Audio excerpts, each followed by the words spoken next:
মারিনোর বিপক্ষে ঐতিহাসিক প্রীতি ম্যাচের আগে বাংলাদেশ ফুটবল দলের শেষ মুহূর্তের প্রস্তুতি এখন তুঙ্গে।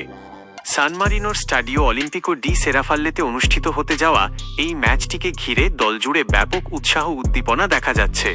এই ম্যাচের আগের শেষ অনুশীলন এবং দলগত প্রস্তুতি নিয়ে গুরুত্বপূর্ণ কিছু তথ্য নিচে দেওয়া হলো। হামজা চৌধুরীর বহুল প্রতীক্ষিত অভিষেক।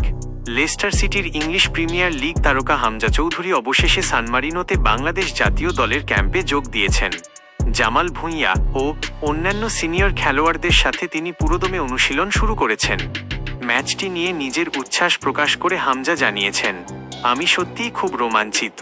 জামাল এবং অন্য সিনিয়রদের সাথে খেলাটা দারুণ এক অভিজ্ঞতা হবে, কারণ তাদের খেলার ধরন কিছুটা ভিন্ন। তবে আমি মানিয়ে নেওয়ার চেষ্টা করছি এবং ইনশাল্লাহ দ্রুতই পুরোপুরি মানিয়ে নেব। নতুন কোচ টমাস ডুলির প্রথম মিশন।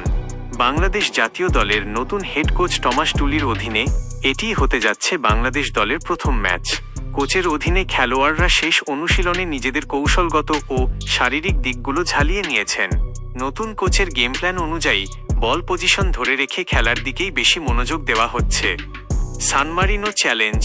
ফিফা র্যাঙ্কিংয়ে বাংলাদেশ 181তম, সান মারিনোর 211তম চেয়ে এগিয়ে থাকলেও প্রতিপক্ষকে হালকাভাবে নিচ্ছে না লাল সবুজের প্রতিনিধিরা। হামজার মতে সান মারিনো নিয়মিত ইউরোপের বড় বড় পরাশক্তিদের বিপক্ষে বাছাই পর্ব খেলে অভ্যস্ত, তাই তাদের ঘরের মাঠে খেলাটা বাংলাদেশের জন্য সহজ হবে না। তবে ইউরোপের মাটিতে নিজেদের সামর্থ্য প্রমাণ করতে পুরো দল মুখিয়ে আছে। Match schedule.